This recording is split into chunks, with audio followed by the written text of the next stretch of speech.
Tuline CEO wa Sakifa wedde ensonga ezitambula ka audio ne video ng'abantu balowooza nti bakonye ku linnya lya Ssekimwanyi nga bagamba nti omukazi ajati gwe bakwatse n'enjaga Saudi Arabia ng'agenda kuwumula yabadde balowoozezza kati kwegamba tubitangazeemu. Waliwo ne Haji yafiiridde Haji Katamba Haji Katamba inna lillahi wa inna ilaihi raji'un. Tutandikire wakati Umura August yabaddemu ebinene Umura August yabaddemu ebinene naye wakati muvunanyizibwa nsonka kutangaza nti mulamazi eyagenze gwe bakutte n'ebizibu ebyo bimwalabye n'enjaga tebabadde balamazi baffe ba Sakifa. Waliwo ekibiina ky'abannaffe bwe tukola omulimu ogumu babatambuza ate nga nabo tebabadde na buvunanyizibwa ku ekyo so ate nga ekibiina ekyo kiri mu muto wange nga tusharinga erinnya so wakati mu buvunanyizibwa era nyongera okumugumya okuba nti agenda mu maaso n'okuba nti akola emirimu wananabuluwannakum bishaiin Allah subhanahu wa ta'ala atugezesa ebigezo Faruku bijja buli wamu bijja ate bwe kijja ewamu n'otoseka goyinza okuseka olwaleero ate enkyani kijjanga kinene okusinga ku kiri ekyagweri ate ng'ono gwe wasekerera yayinza okukikujjamu so n'olw'ensonga eyo nze nga CEO Sakifa Travels nsaasirako baganda bange abagudde ku musiibo ogwo kuba twabadde kunyonyeemu owulidde deeti yabaddeemu gye twagenze Makka twatambudde nabo twasadde nabo Addis Ababa twa usulu wakati usulu akaseera ke twatuukiddemu Madina kabadde ke kamu kumpi ne hoteli you know so kale twasharinze nnyo ebintu mu mbeera efaananako bwetyo naye ng'omulamazi teyabadde wa kibiina kyaffe kya Sakifa. Teyabadde wa Sakifa? Nedda abalamazi baffe twatambudde nabo bulungi era bakoze bulungi emikolo abavudde Uganda bonna twakomyewo nabo abavudde mu diaspora bavudde mu Amsterdam ne walala nabo basobodde okuddayo bulungi era batuuse bulungi gye bavudde tusaba Allah akkirize umura yaffe. Okay. Naam. Anifa tukutumiddeko Amsterdam. Yatuuse bulungi. Allah Anifa yatuuse ndoze yafunyemu ekisenyiga ejjiddawo. Saida UK yatuuse bulungi. Mama waffe Saida okuva UK. Yatuuse bulungi. Yasanyuse nnyo oyo. Bonna bali bulungi. So abantu bonna mu diaspora bakoze ne Sakifa tubatumiddeko nnyo naye Seeka agamba nti abantu abo tebabadde baki. Abantu abo tebabadde baffe ba Sakifa. Kituufu kye kyabaddewo. Wabirabyeko Sakifa. Of course kati nze kyenzijukira nti bwe tutuuka e Madina omanyi wabeera waawo abantu abasaba gundi taashirati z'abantu visa ojjidde ku ki kati atejjukira mu kaseera ako wabeerawo okudduka wali ku misipi giri okunona emigugu wakitegedde kati so nze ntambula ngenda njogera n'omusajja wa baasi agenda okutujja ku matwali atutwali ku airport atutwali ku gundi ku hoteli kati so abantu bange mbagamba nti mubeeraawo temukola omanye ebintu bino Seeka byetaaga mugondera abakulembeze ebyogenda okutambula kati ekimu ku bintu ebifuga olugendo luno kugondera mukulembezeewo kasita ojemera omukulembeze tojja kukola mirimu tojja kukola ibada omukulembeze bwagamba nti sigala awo nzija sigala wo ne bwobanga bakati bino obiraba tebirimu inna akramakum indallahi atqakum abasingo ekitiibwa mu lugendo luno yo yatya Allah oba oli minister oba oli chairman okulembedde emyaka 25 oba ova mu kitongole kinene eri teri bitiibwa mubeera omuntu atya so kati nze nali ngenze kwogera na musajja wa baasi ndabe wa parkinze awulidde kati ngenda okumufuna nkomawo nno n'abalamazi ba Sakifa nga bamaze bakiriyalinga bamaze bakiriyalinga ne bamalo bakiriyalinga nga kuliko abawala babiri abatannaba kujja abataliiko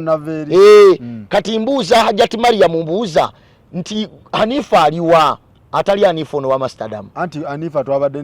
ne Hanifa basatu twabadde na Hanifa akola mu URA twabadde waliwo ne Auditor General Hanifa Auditor General na Hanifa Amsterdam kati wabadde Hanifa ono wa URA kubanga bo bayiriko ebasooka okubatuuza kati ani phone ateekwa kubanga yali aliraanye abakyala bano kubanga twali mu kibinja kitya kimu jjukira ku kisaawe twagwako lumu kamera zibalaba nti fenna kati ndooza abantu bano beetabika mu bannaabwe mu mbeera y'okubuzaabuza abasafiika bali abenyu b'enjaga abayaga balabika baayagala okubuzaabuza jjukira kati bwe mugwa ku kisaawe bwe mugwa ku kisaawe mugwawo lumu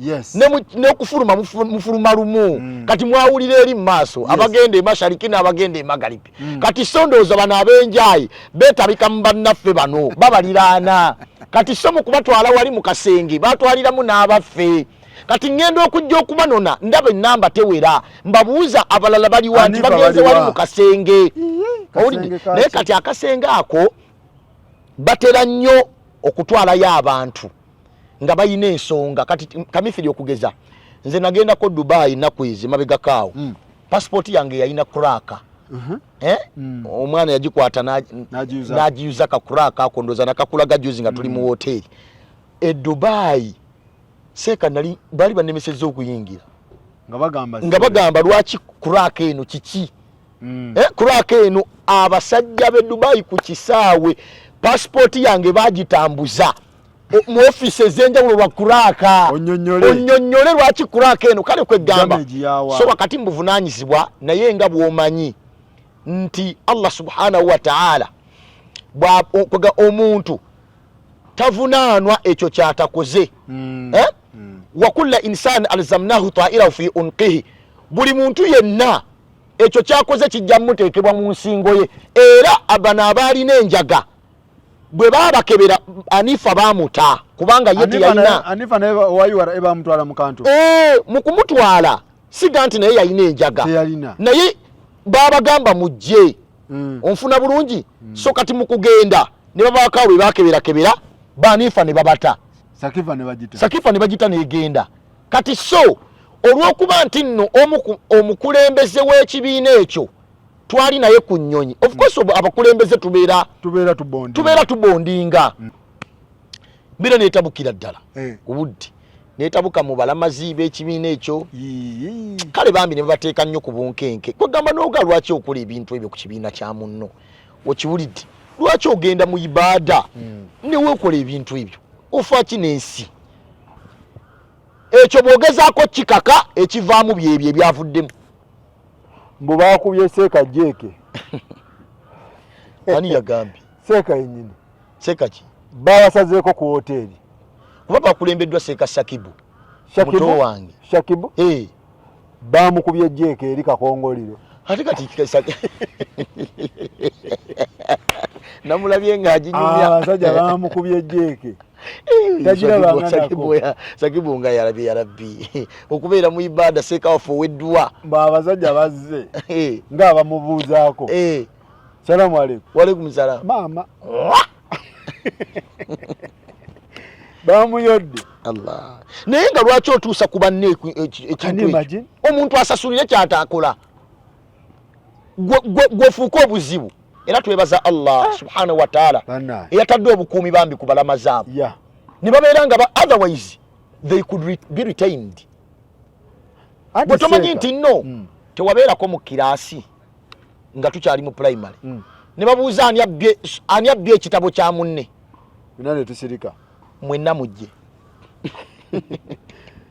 mwenna ne babatwala mu ofiisi y'edimansita oba eya ddoosi ne babakuba emiggo naye nga naawe osasulira kyotaakoze naye ng'omubbi mwali mbu babadde babiri omu ne bamuta kagenderere agende ne Shakibu kati balabe supply omutuufu wa gyakola ki gyagitwala kati Shakibu bateekako kamera enzibu bateekwa kubanga okuva ku kisaawe Seeka ogwo musango munene enjaga abasajja bamonitalinga omukazi ono ne Shakibu babatambulizaako kamera Shakibu batuuka ku hoteri we balina okusula okucekinga in babadde wali ku gundi kurowa Andalus bafuna hoteri endala basuze kurowa Andalus manyiwo ajja tiyaŋŋambe we babadde mbu basooka funeemu kati omugagga waabo n'abagamba wano tebutuna bacekinga in musoke mulindeko mujja kujja ku ssaawa 10 ez'emisana enkya kati ne bafuna ka emergency hotel awo kati bano aba immigration babalaba ku hoteli we bagambye tebagenzeewo ate bafunye akalala kati ne baga balina bye bayisaawo. La ilaha illallah Muhammad naye babakozesezza bubi ibada, babakozesezza bubi nnyo nnyo, babakozesezza bubi ibada, babakozesezza bubi ibada. Kibi nnyo kubanga kati seeka singa oyo omukazi yagenza asumulula kesi z'abantu nga bwasuulamu. Ate kati olaba n'ekirala nze ngamba abantu waliwo n'abantu abalina emize abatikka bannaabwe ebigugu. Nze nali nkirabyeko ku airport waliwo yali akintikka Madina nga nze njitwala gikola ente baawo, waliwo yali akintikka ngagamba nkimutwalireko nga ngamba ntwalirako otwalire bakadamu. Tomanyi wali mu check-in akikuteekako kati ku nnyonyi kiba kikyo bw'atuuka eri ng'akijjako gwe weetikka otwala biki. Era ne muhijja bwe twali tudda nze waliwo yali agumpa omugugu bwe yagumpa namugamba sooka ogusumulule mulimu ki tontikka ebyo sekimwanyiza ontikka biki namuga sumulula nedda seeka totya eno kanzu ya taata seeka eno shalya ya mama seeka buno obugwe bwa abaana ono zamuzamu wange zino ntende muka kati aja basi kati siri ngompe ofuna obuzibu ate kakati waliwo bano simaba guntwalire enkweri yale 10 okiriza liyale 10 tezisobola okufuukira ekizibu tebayinza okujjako omutwe bino bati waliwo mpeddemu olina mulyala abiri ngukutwalire otwala biki tokkiriza biki byotwala tokkiriza asooka asumulule. Ate nno kale noba oba kale amadda kale kiyinza okuba ekyangu amadda naye amagenda wano entebe ku matwali awo sooko buli omu bannange mbabuulira bannange buli muntu yenna weekwatira ebintu byo, buli muntu yenna bino ebyazze bannange bijja tulya ffenna. Era nze ngamba mu abantu bannange naddala abatwala abantu e Makka tetugwanye kusekerera abantu bano ku kyabatuuseewo, tubeere wamu nabo. Owulidde era mmanyi bakama baffe abatutwala mu federation mukadde waffe Sheikh Zakaria Kyewalyanga atukulembedde bulungi, Mungu akutukuumire akuwemu obulungi, bukulembeze bulungi nnyo n'aludde okuba bukulembeze obulungi ngoba Sheikh Zakaria Kyewalyanga atukulembedde bulungi. Era mmanyi ajja kuvaayo naffe abatwala abantu e Makka tulabe engeri gye tuyinza okutereeza ekintu, kubanga oli bwe kimufaako naffe kifa. Ate kiyinza oggweri olwaleero ate enkya ne kigweno okitegedde. Naye wakati mu byonna abantu abagenda e Makka mulekeraawo okwetikka ebigugu bye mutamanyi. Seeka basiiringa emigugu ojaki okulapinga ogulapinga kati singa oyo omukazi yekyaye n'agamba nze sifa nze kakansule mu kesi ya Ssekimwanyi. Ogamba bano abagamba nti balapinge okulapinga kuku naye nze mbadde ngamba kino ekyogamba mbu babatikka ntwaliraako. Waliwo abantu abakeera ku airport awo ne batunula mu bantu abagenda aga Sakifa ina abalamazi bameka nti abiri mulimu oli omukadde, waliwo abakadde bambe bataba na bintu jokka tomanyi nti nno ku nnyonyi kubeerako kirongo ogenda n'amadda kati zino ez'okugenda oluusi zigenda nkalu abantu baba na bintu nga bagenda kati ono ye ateega wali nanga kankuweya emitwalo 5 uguntwali kati ono alaba emitwalo 5 nga mingi kumba atwala enjaye. Era wali mu kukebera gwe obeera nannyini mugugu, omugugu ogwo okuva lw'ogukkiriza gubeera gugwo paka ewasemba paka Madiina ewasemba nga guyiseewo. Era oli bw'ajja ku musipi ayimirira yadde yagukuwadde aba agulinda agujja nako oluusi nga totegedde. Kitegeeza totwalira muntu bintu totawaana otwala biki nkwatiraako gamba nsituliraako ekibiina ekitwala abalamazi buli mulamazi ngenda mutikka kiro zange ez'amatooke simanyi n'ebyennyanja. Omulamazi yazze ku mutikka totikka mulamazi waki alaba bizinesi. Era nzi waliwo ebintu byendasanga ku airport Madina bali yakatale k'Abannayuganda bintu bingi abantu batikka emigugu bamuba mu biki. Owulidde abalamazi omutikka biki omuntu yazze mu ibada bamutikka naye gwe n'otikka omuntu bambi kati olw'okuba bo bagonvu eri abakulembeze ate oba omanyi abantu bali n'agamba kamutwalire naye muganda wange nze nina haaja omu bwe twagenda naye e Makka mu Desemba omwaka oguwedde twali ebibiina bingi ku kisaawa awo kaakati aja waliwo omu ku bakulembeze aŋŋamba nti seeka nfunirayo omulamazi omu mu kibiina kyo antwalireko omugugu gwange kati nze olw'okuba nti oli mukulembeze munnange nakkiriza ŋŋenda okukebera mu bantu abaliwo bonna nga waliwo haaja alabika alinako kiro njija mugamba aŋŋa nti mukama wange oli mukulembeze wange era nkugondera mu byonna naye sijja twala kigugu ekyo ate mutugamba tubagondere owaayi olaba Mungu yagamba mugondere abakadde siwe kiri naye ayina we yatuuka n'agamba inja hadaka ala antushirika bi bwe batuuka ku kino togonda Haji yagamba atya Haji yaŋŋamba seeka sigenda twala kigugu ekyo ne mubuuza lwakira nga ansanja njikuwanga tutuuse mu hoteri e Madina abantu batestingako dde ebintu abatambuze bakimanyi mwe abatambula kwata kaguguko tambula genda ku nnyonyi genda mu ibada bambi kati osanga omusajja oba mukazi wattu nga ibada yeesoose yennyonyi yeesoose bambi niye bantu mmwe mwakoze bubi nnyo ekibiina ky'abannammwe ekyokubiri mwabadde mwempampalikanga mulagawa ziri haramu Mungu yaziinako obukuumi kati wabadde e Makka walabyeko ku musirikale yenna e Madina oba e Makka ku haramu ng'alina emmundu walabyeko ku mmundu ku haramu nedda golowooza lwaki nabo bakimanyi muli bagenyi ba Mungu yabeekuumira mwabatwala abantu kyakuyiga ki kye mufunamu era nteekateeka ki gye mulimu okutereeza omulimu kubanga ne visa ziyinza otandika kati okukola ki era kati tuyinza okufuna obuzibu tusaba Allah atutaase jalla jalaaluhu okubasaasirako tubasaasiddeko abaatutta omuntu oyo era tuli wamu nammwe tusaba Allah subhanahu wa ta'ala abaatutta ekuzi babadde babiri bakoze bubi naye ate ambassador agamba nti 7 omuki 7 Ugandans abakoze iki drugs mwene omura August mwekyo ekibiina omubiina ebyenjawulo mu bibiina ebyenjawulo sebo ye ekibiina oba tokimalawo bantu 7 badde ntidde nnyo 7 people ne bannange tuddemu ensonyi bannange omuntu agende e Makka ogende ne drugs byaddala bintu byaddala kati tukoze tutya tusaze tutya empenda betagukuba kibuuka tusaze tutya empenda bekibuuka ebwala bwe bakibuuka ne bagikuyisaako kugundi okungulina bwerere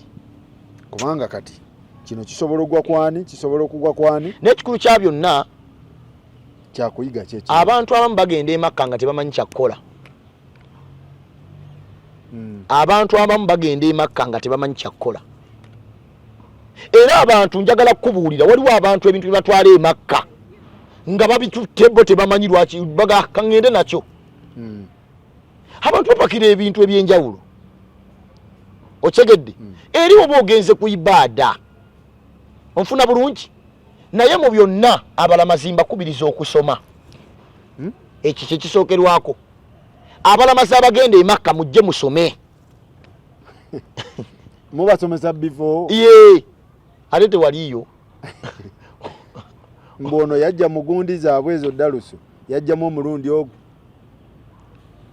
bajje basome mu kujja okusoma naffe abatwala abantu tugezeeko nnyo okubuulira abantu ebintu ebiri haramu nga bagenze mu ibada kubanga olugendo luno totyanze tya Allahu subhanahu wa ta'ala wattaku yawma turja'una fihi ila Allah tolunaku lwogenda okuddizibwa eri Allah mukabuli bakubuuza ekyali kikutwaza enjaga ku haramu kiki ng'otabangula mirembe abantu eri bali mirembe bali mu ibada yaabwe gwe bayingizamu misokoto gyanjaga yalagirwala ku haramu olwokuba gweoyagala se ate kati wadda yabadde ayitawa ate addawa omuntu agenda e Jidda ayita Madina afune kabaasa akamusuula e Jidda ate nomunenze kankulye kino nawana abantu balina ebintu bye bakola nga bali mu mizikiti nze nasaalako n'omusajja mu muzikiti ogumu Allahu akbar sigala n'avaamu mu nsawo y'essaati n'agwa mu muzikiti sigala n'agwa ozanya akaveera kawala jisike kali kapulako kagwe kayinza okuba koko ali mabegeno sami Allah n'ekibiriiti neseka naye nga mune byewuunyisa naye nga bannanga abantu mutye Allah hakka tuqatihi mu butuufu bw'okumutya mulimu ebintu bw'otatya Allah Mungu akwanika bw'otatya Allah buli limbika mu ibaada kyovola busiraamu bw'ennaku zino waliwo abantu abali mu busiraamu naye nga tebabuliimu abantu abasiraamu kungulu naye nga munda tebali kuba tosobola kuga nti omutima gw'omusiraamu ng'okimanya emakka wabeerayo ibaada kusinza Allah gwe mu nsawo yo n'oteekamu ekyo oba n'osalawo mirenja gw'ogitwala ogiyisaawo era ne Mungu ng'anaakuvaamu Seka Malik mugambe waba agenda tatwala ebintu by'abantu Sulaiman Malik kubanga ebintu tokwatibwa kisa nti ono mukadde simanyi maama ono wa myaka 7 kamukwatireko ku migugu gy'abantu abantu bayina ebinene leka agende ate n'abantu tebaagaliza abantu bayina fitina oli asobola okuba nga ayise wali najja ekigugu n'akitikka eno bakukwate ayita mu kibiina kirala ekigugu n'akiwowa nga muli wamu najja mu mbeera n'akutikka ekigugu gwe bakwate oleme genda eno ensi yayonooneka so tokwata ku mugugu gwa weesonyiwe mugugu akutikka atya abitikka abaana be atikka twala anabitwala maama wa myaka 7 ojja muyambako Allahu akbaru kabira kati ate ekyewuunyisa abamu babitikka abalamazi b'abannaabwe nga teboogedde na bakulembeze ekyo kikyamu nze kankubulire kino twali tuva mu hijja ne tutuuka ejjidda ku kisaawe kuba balamaze ebiseera ebisinga tujja wano ku check-in abantu tebatera kutambula tubeera nabo step ku step paka kubakomyawo omukyala mulaba ayina ensawo 3 mugamba ajja ati wansi wagendayo ensawo mmeka 2 ne mugamba eno ensawo yaani nti waliwo agimpadde ne mugamba ani abadde wano naye simanyi waalaza ngambye njimutwali siyandirageki wansi eza wansi kati si ebyo byonna kino kyatuwadde ekyokuyiga era bannange nze omuntu anaayita mu sakiifa kati tugenda kukwandiika ndagaano byakulagaana bwe kiri tugenda kubaga amateeka omuntu oluyingira ng'ojja okutambula naffe oteeko kati tugenda kubanga ndagaano ya mukozi na mukozesa yes okitegedde kubaga amateeka era ngenda kulaba kanso mwebuuzaako kanso w'ekibiina kyaffe mwebuuzeeko kanso banne ebino bya ddala gentleman biweddewo omanye nze kankubuulire bino ebintu bitandika ng'ebisaaga naye wallahi omulimu guno gulimu abantu abatali balungi bannange twesabire ate nsaba abantu abatwala abantu tubeere bumu enjawukana tuziveemu waliwo ebintu bye tulina okujja mu mulimu guno tumanye nti gundi ansinga nkoyeganya ntya naye ate tetusobola kutwala balamazi be bamu oli ajja twala ekinaana ono atwala 4 gwe bunga ajja kuwa 2 be babo sigala ng'okolagana n'abantu tubeere bumu ku nsonga eno otherwise tujjiddwa namujinga mulimu guno namujingaze linda waliwo ekirala ekigenda okujja waliwo ekirala abantu kati bafeekinga bannaabwe zitiketi bingi nnyo ebintu ebiri mu mulimu kati nawulidde abatambulira simanyi visa enfu simanyi tiketi nti ate visa nfu bamusimokeera tiketi mbw ate simanya nfu oli ogamba nti ambugundi eyakoledde ku woteri nazo zisanga nga teziriiyo yakumbita ku wallah bane tutye Allah bannange ensi gyeraga abantu byanfuna abantu bagadde sente ne bayitawo naye ogenda ziryako bbanga ki abantu bagadde sente ne bajja okutya Allah mitima gyabwe yagamba nti omuntu ali wangaala omulembe ogulijjo ogulisembayo yuhibuna almaala wa yansawuna alhisab abantu bagenda kwagala nnyo sente beerabira okubalwa mu maaso ga Allah abantu bagadde sente n'okukuŋŋaanya jama amaala wa addada naye yasabu anna maalahu akhlada kalla layumbadhanna fi lhutama wama adraka ma lhutama naaru llahi lmuqada allati tattariu ala alafida innaha alayhim musada fi amadin mumaddada ezo aya za Qur'an abantu bagadde nnyo emaali abantu abamu bagira oli akubire simu Assalamu nina hoteli eza rais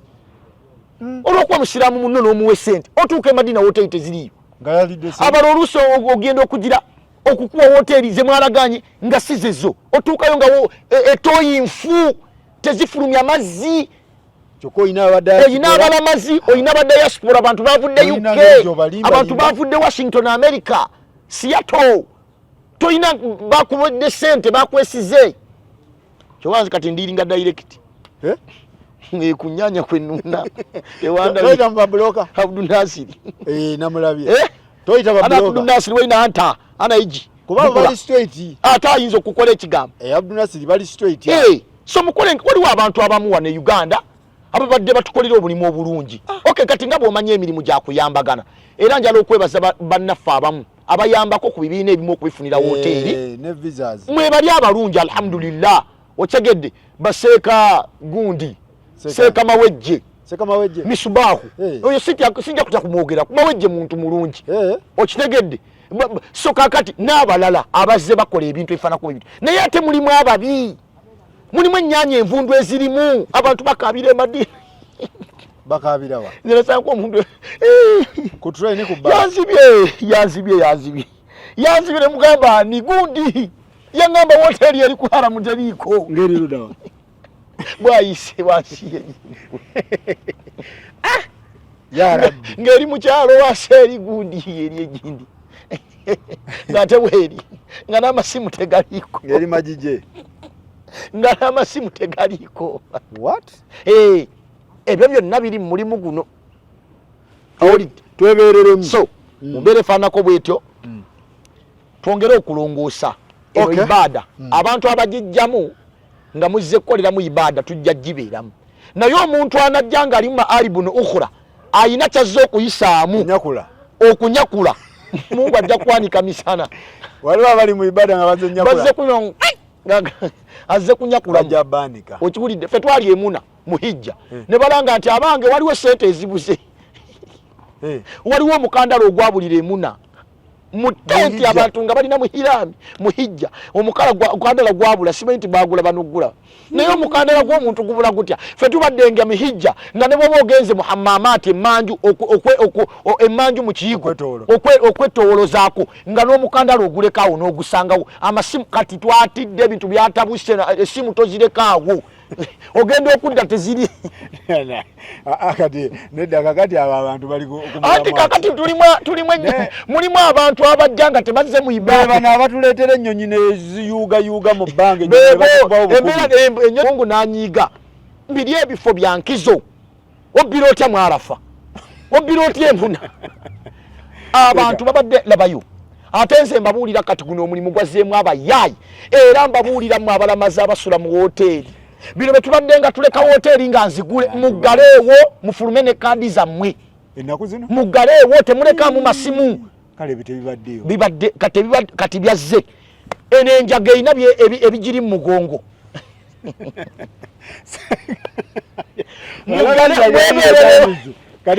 omwana ajja kukusitulako laputopu bagitwale omwana ajja kusitula laputopu agitwale bino betuba lindako tojjukire yagamba muno banzibye 10 tetumugamba bakubbye dde 10 wabula ate watuyambako kuno kuba nagamba naye ekizibu nga kizi oli ali muharamu alimba sejja nagamba nti bakubbye 10 manyi kakati nabadde ne dollars 10 wano waliwo azibbye nabulira omugambuze ndapeddewo abantu bonna abali mu lumu nga babuvunaanyizibwa basajja bagagga balina sente dola 10 what is $100 naye gwe kimanyi nti yali alimba ate tewamwogeza n'amala n'agamba nsaba kunsonyiwa mbadde ndiba zabadde liyala 7 yali ayagala sika eriyo siponsa we sente muwala we tomanyi muwala we atankubira nga nti bamubbye $10 nengamba ani yabbye sente abantu taata basula nabo tewali mubbi nga temuli mubbi abasajja abovunaanyizibwa mulimu n'abavudde mu diaspora ng'ebabadde bamuyambako n'oluusi okumuyambako yali ayagala sikooli sente yamuyita mu koodi yayita mu koodi sente zange bazibbye bagiyita koodi ne banaye kaya ddala ebintu mwebereremu otherwise abantu bafukira tulimu abantu abatali batuufu seka njagala tugende ku kirala kitale nnyo Katamba bamuziiseyo Baki yafudde ki sinnaba kumanya n'ekikulu yafudde yafudde butambi bwatandise okutambula nabulabye bamuziise Baki era njala kwebaza mukadde waffe vice chairman wa Federation of Uganda Bureau of Hajj Affairs Sheikh Tawir Waligeya ye mukulembeze w'ekibiina ekitwala abantu e Makka bakiyita Kuba. Kuba iki kimu ku bibiina ebirudde mulimu bakama baffe betwebuuzaako abo. Kuba yakoze omulimu gw'amaanyi ku Haji Katamba yamubaddeko n'abalala bonna ababaddewo paka lwe bamutadde mu kabuli naye bannanga Haji Katamba yeesiimye Baki iwe omanyi obulungi bamutaddemu awo mu nfuufu banaye okufa kuno naye banne Mungu alina obuyinza era banne tutya nnyo Mungu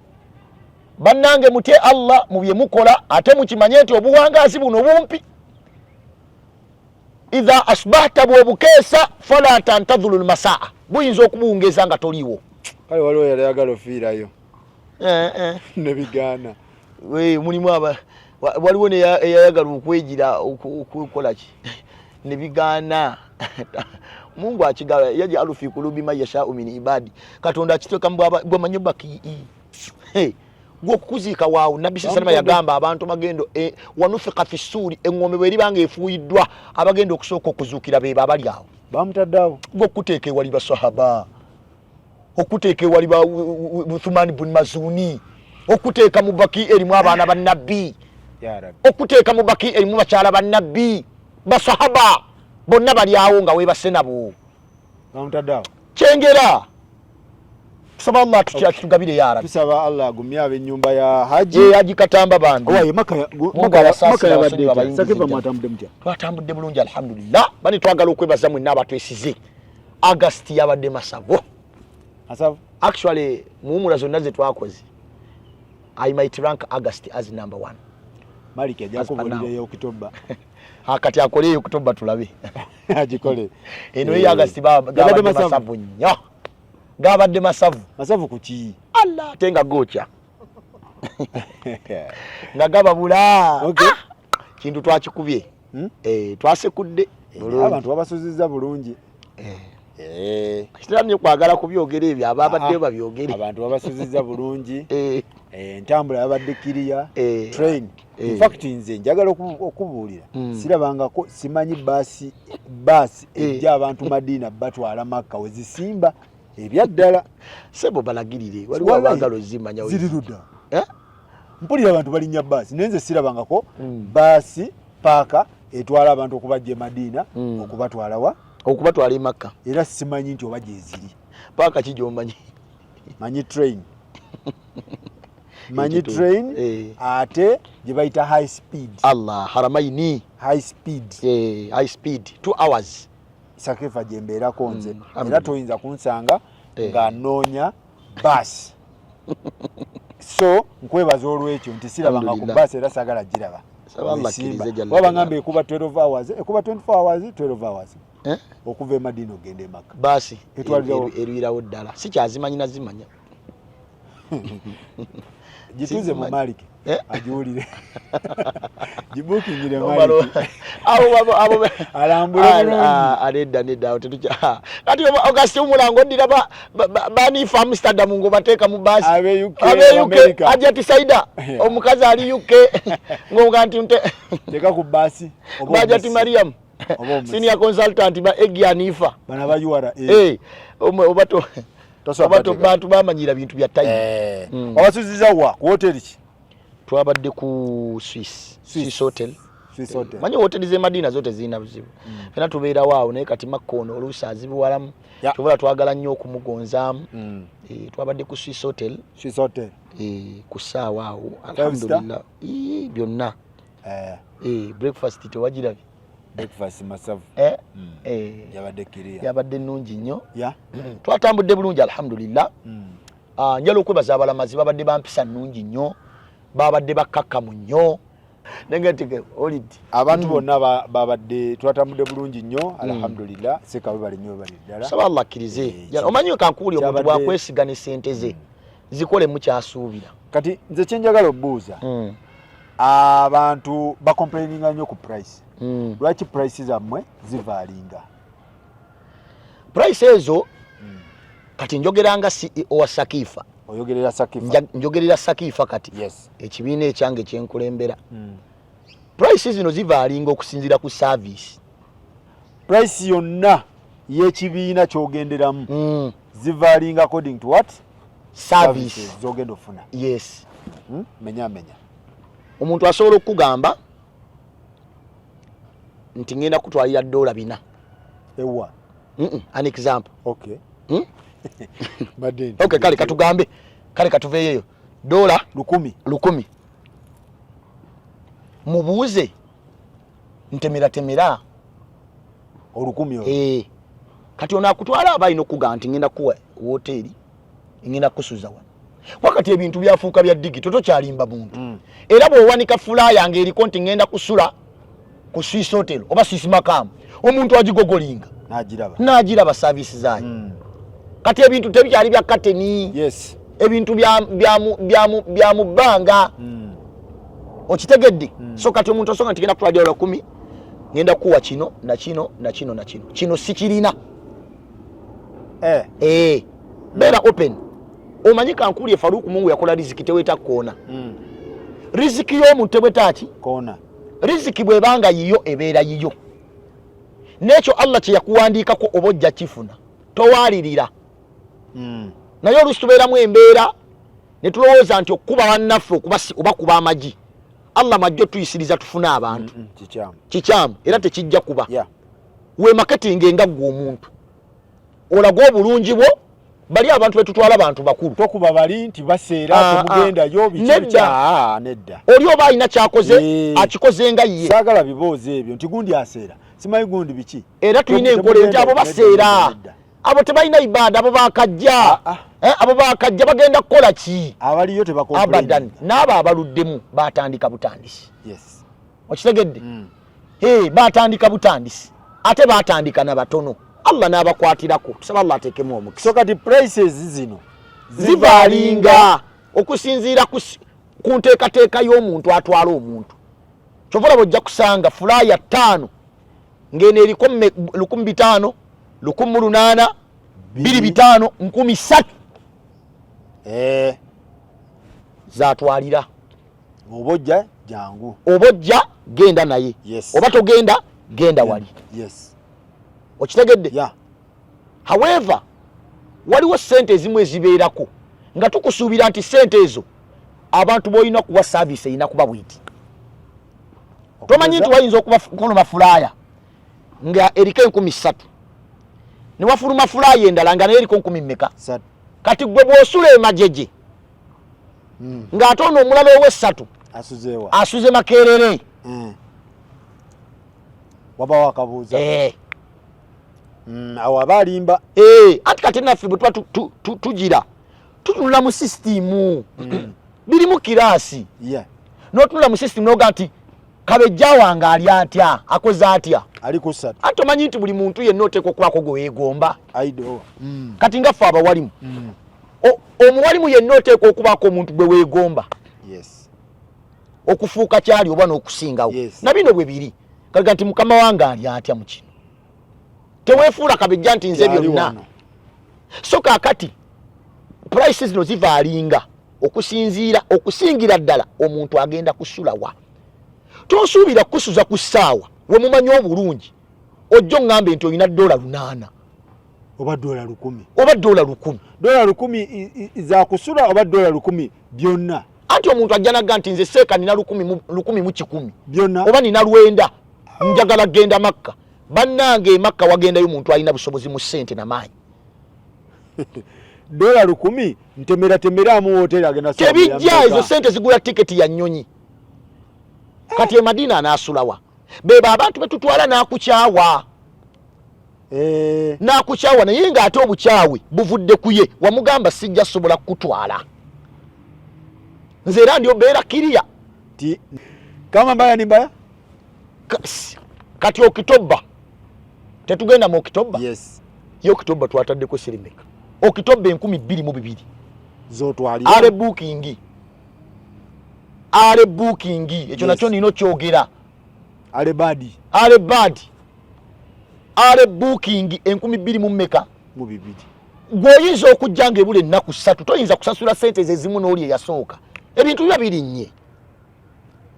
ale booking 2022 nkuwe ennyonyi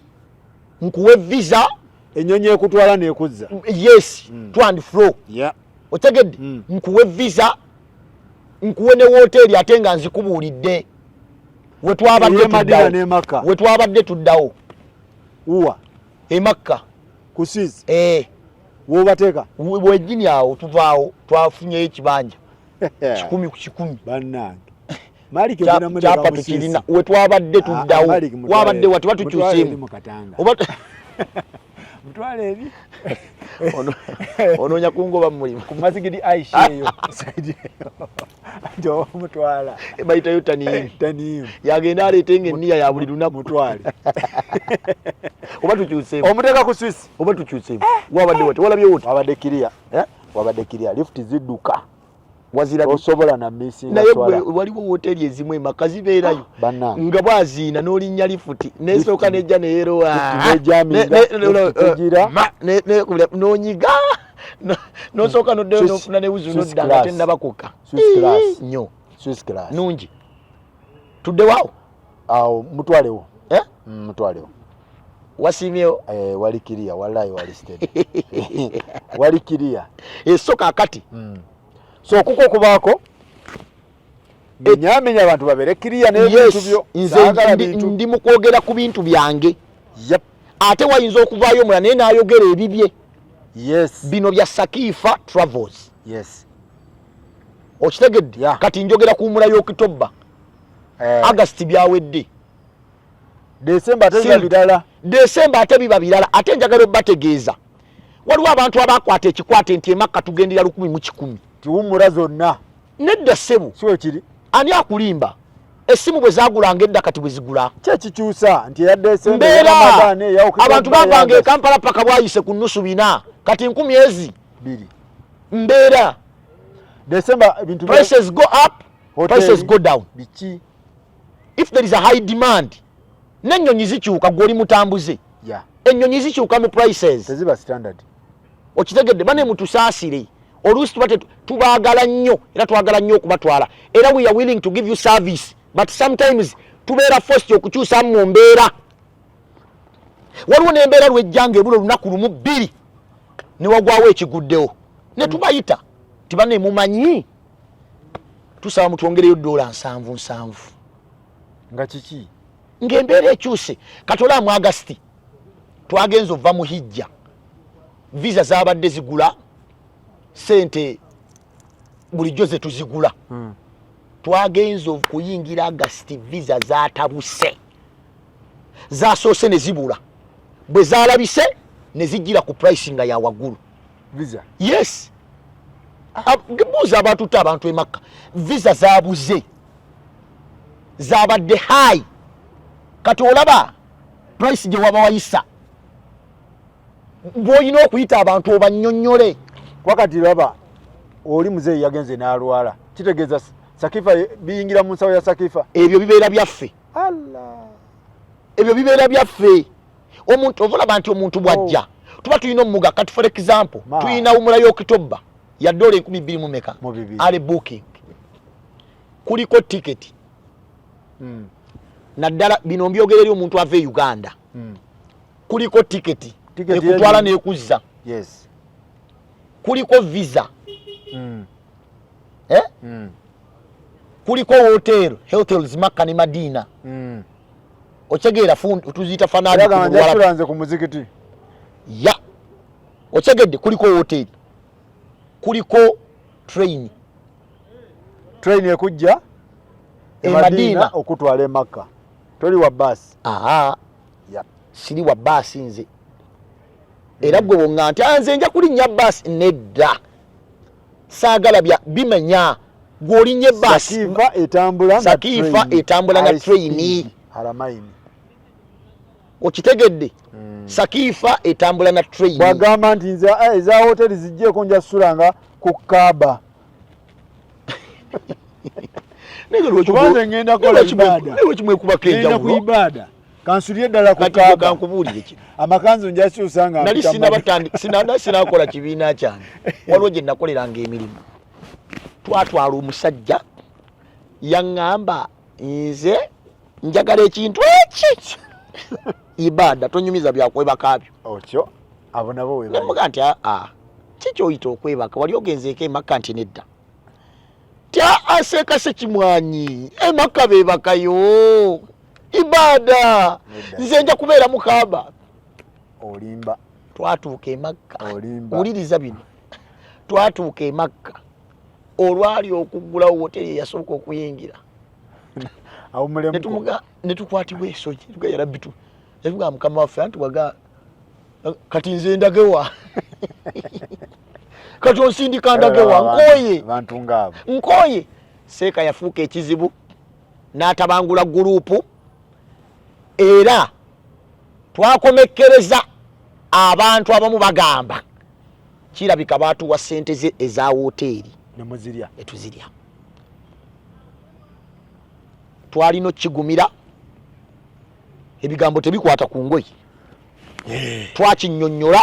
wewa omulimu abaagaano kikkiriza naye nga bwe kyali therefore kati okwewala ebyo byonna omuntu ate agenda emakka oteekwa okuba nga olina woosula ate nga nze nkuwaddebwo nti ffenna tusula ku woteeri Swisi Duru Thani nti level 2 era gundi zaffe wazirabye room 301 302 303 304 305 ffenna tuli awo era bwe tuba tugenda kiyamu layiri tukonkona enzigi 5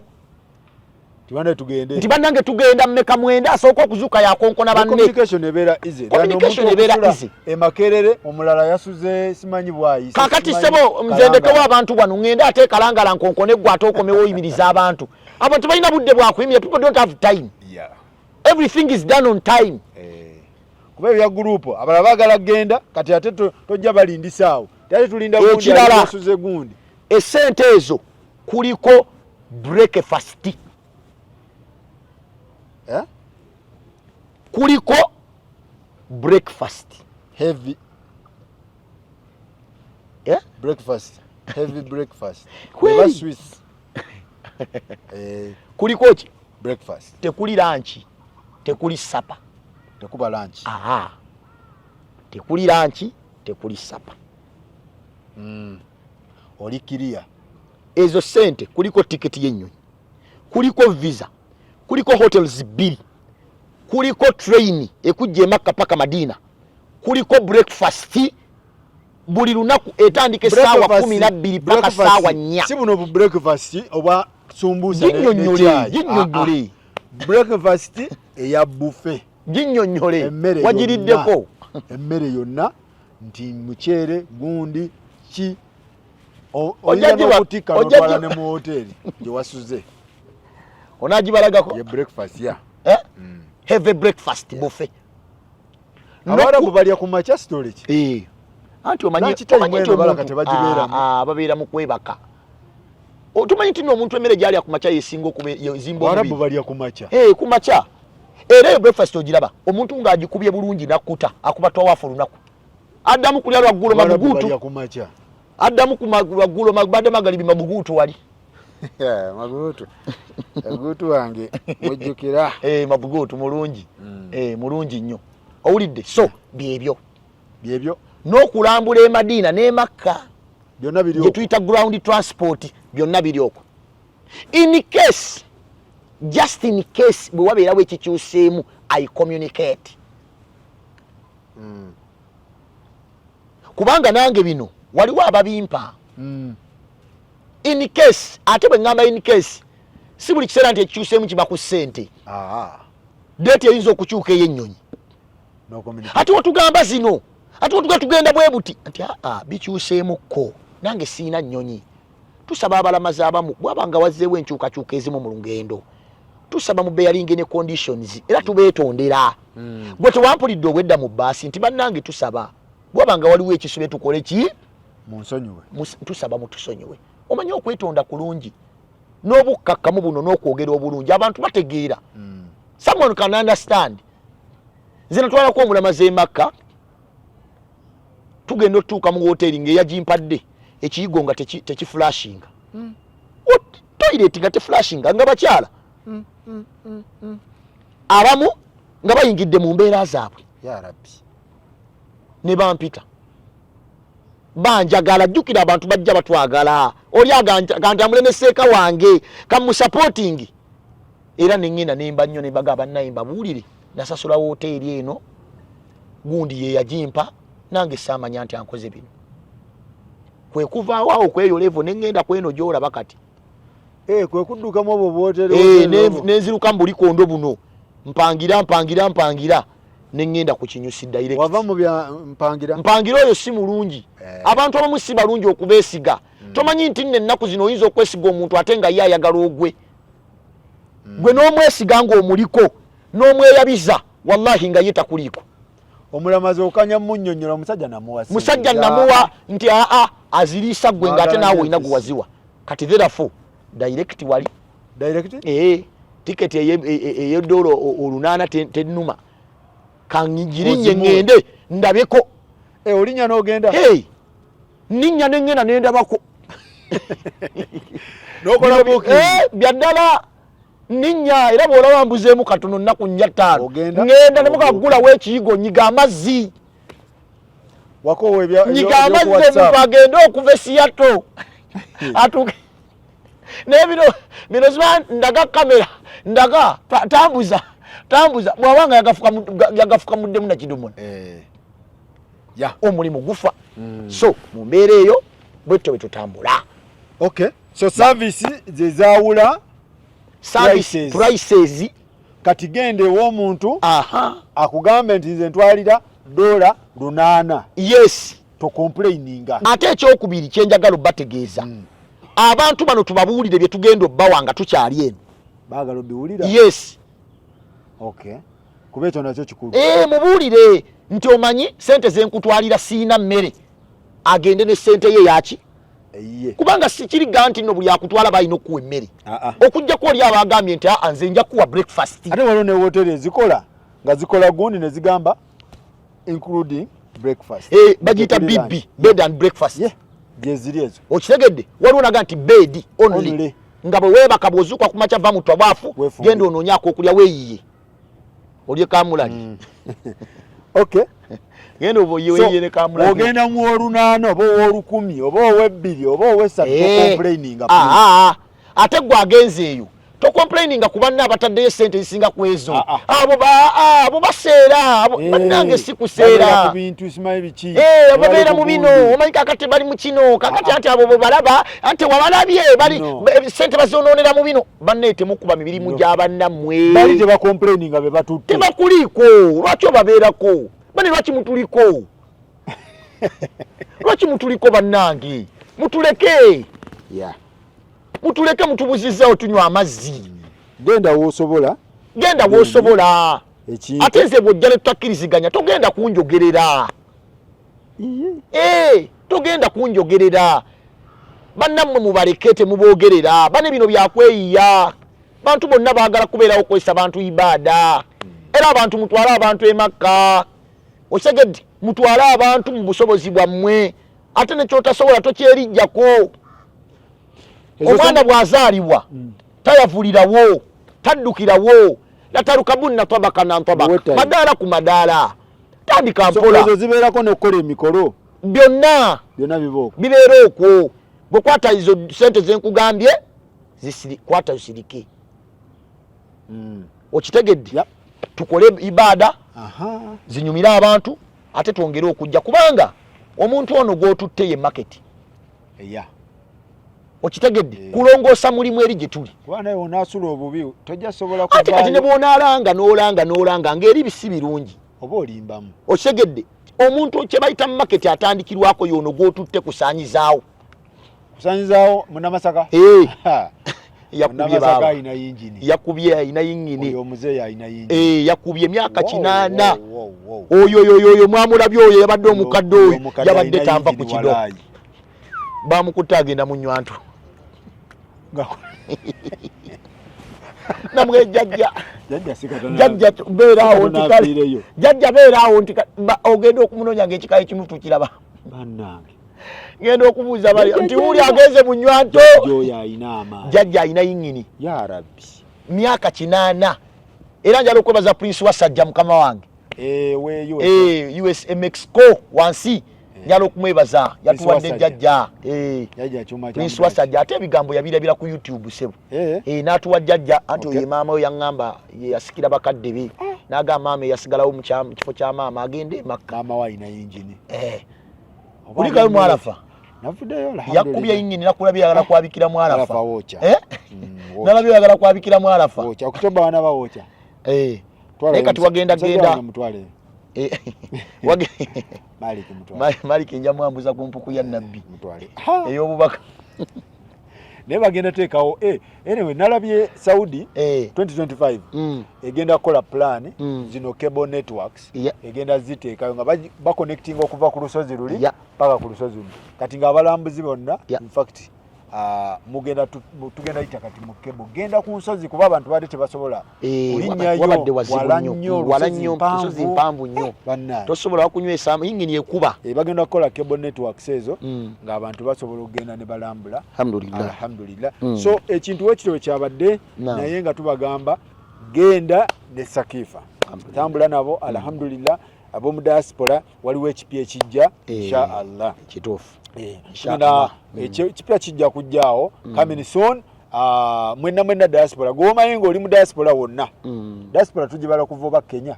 tugibale kuva Kenya Rwanda paka ku kizinga Senene Ameri mu kisooto ekyeru bonna bali mu kisooto ekyeru tugenda bagira n'abatali n'abali mu musenyu omweru mwenna oshegera so now by the way abana bakadama musobola okukola hijja musobola okukola bya abaawo nnyo abana abali bakadama abali Saudi musobola okukola hijja ne umra bulungi tebate ya bei nnyo by the way waliwo n'ekirala tulina n'enkola mu kibiina oyinza okubanga wafiirwa maama wo nga teyakola hijja oba taatawo oba omuntu we yenna nga yafa tukola enteekateeka hijja ne tugikola kisoboka bulungi ne umura naye okusinga hijja maama nga yafa oba taata tonna kubanga alfaqidu la yu'ti omuntu atakolanga hijja tagaba hijja kati nze sigaba imani newe ninyetya togaba ne umura njikola okola umura okola taniyimu nene wangamba Ramadhani yenkana ne hijja kati kitegeeza mbangaba okay ofuna mpeera yenkanankana nga abakola mu diaspora asobola okukolera omuntu tutuukirire oyinza okubeera eyo nga oluusi tonna kufuna na mpapula zikutambuza naye ng'olina obusobozi maama yafa taata yafa tutuukirire okolagane naffe ku nnamba eyo ngenti seeka njala kukolera maama hijja nkoze ntya twogerezeganye ebyaffe bya Sakifa byakwogerezeganya hijja tujja gikola kati nze nina hijja eziwera kati so nsobola okuga nti ngenda kukolera maama wa gundi ngenda kukolera taata wa gundi mulimu ne mu ttiimu mwennyini mu Sakifa abalina hijja abakola hijja ezo ng'era bagenda kukola emikolo gyonna ku lw'abafu bammwe eyo naye enkola mweri mukama enteekateeka weeri so katono ekyagenda maaso Sakifa katono twongera okugibajjukiza kubanga nabagamba omanye ebintu byafuuka bizibu abantu balina bajeti zaabwe eza buli mwaka oli ayingira omwaka ng'alina bajeti ye okitegedde naye tulina enkola ey'okuba nti buli muntu ateekayo by the way abalamazi ba August abasinga abagenzi babadde ku Sakifa katono bashafiiki Yusufu Shafiki wange Shafiki owulidde ono tekinologiya oyo yabadde katono abadde aleeta mpola bwe zaaweze n'agenda Yusufu ono gundi Yusufu ono eyabadde asula ne gundi ne muzeeyi ne gundi oyo naye yaleeta ne CDF oyo naye yaleeta mpola katono okitegedde ate oyo Yusufu yawaayo sente ne ziwera n'okuwera ne ziyita namu era ezayitamu gwe mukandala gwe yabadde nagwo Yusufu wato ya byaddala. Okay. Akatono ako. Sonda mpola mama guwalike na agende, tata agende, nawo ogende insha Allah taala. Yusufu nabane mayogenda muwo wanegundi ne Sofi. Ate wa Sofi talina mwami. Sofi talina ono wa City Oil. Uno talina. Talina nabane mayogenda bawo. Nabadde busy right wanga yene nkukwasa n'ogumala wandi kumaze nga tumideko mwenna Ajat Saida Rashida Hanifa mwenna Mariam agamba kiye ujali kwakazausi senior consultant twabaddeyo kushukuru tewalabise sabaddeyo tewalabise webuzabuziza twabadde busy nyabadde tukubye yakukasusenga enatera okugwa naje nakulabye abantu benja yabo be batuletera ebintu ebyo kamange CDF nkulamusiza konye wabakuli awo yabikoze byonna alhamdulillah tewali kigambo so bale nnyo kati Oktoba 24 na ku 10 insha Allah then December batandika okujja oyogedde ensonga bayiva nga sinagenda ku Muslim run abantu abanagenda e Makka mu hijja 2025 yes we are registering now doors are open abantu abanagenda mu hijja ekibadde kirese ebizibu wane Kampala kukola bintu ku last minute era twabaddeko mu meeting ya bureau nga tetunagenda mu August umula batugambye abantu okusiba Ramadhani bagenda kuba ne visa za hijja bookings atandise yes Ramadhani ya February kakati so namwe abanasibire Makka mu kisibo emiryango migule namwe abanagenda December emiryango migule mujje mu booking nga bukyali seka tumalirize nsembyayo run Muslim run nakuzo mwezi 22 tebanagikuba mbutuli eyo wakati alinga mba mukisusiza kubakati buli kimutegeka bakikona erioke sagala isawo bintu wano alina mba mukisusiza eyo njana kujja yago mu butu Muslim run yerioke Sakifa partner Muslim run mu Muslim run mujje tudduke nakuzo mwezi 22 sente zivamu tugenda kuzimba babies home orphanage tugenda kuzimba orphanage yadi ya nakuzo mwezi 22 saa 12 zenyini adhikali muzikendeze kwolwo olumala subuhi leta adhikali za dakika 3 nya tugende tudduke t-shirt tuzisanga ku Sakifa eriruda emengo ku ofisi yange baje njalo ko abantu batambula ko ne Sakifa mwenna eno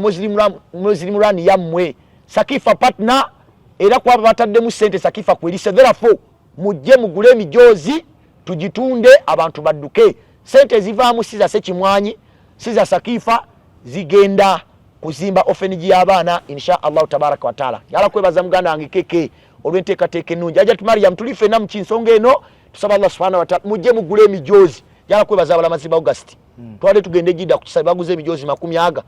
nga bakyali Makka okitegedde CDF nkwebaza Hanifa iwala enkwebaza ani omulale yaguze ndoza